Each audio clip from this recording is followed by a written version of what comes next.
咁啊會見到有一線嘅灣食雲中龍啦，二線嘅 GSIS 同二龍，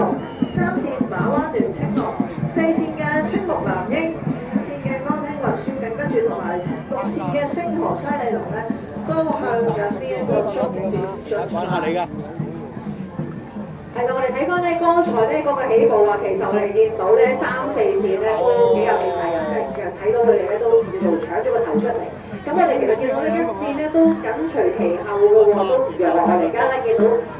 綠手龍舟咧都已經開始差唔多咧爬咗一半嘅水平啦。而家咧大家都係跟翻啊自己嗰個啲航路主啊，準備咧入到去我哋終點前嘅最後一個去到最後衝刺嘅階段。呢暫時睇落咧啱啱過波咧應該有呢一個3、4、5線喎。最後呢一個衝刺啊，究竟係最後會點樣分曉咧？我哋就真係要跟住個眼睇住啦。我呢個角度見到咧就係青龍啦，係首先呢一個咁啊，Charles 咧都有啲難解啊嘛，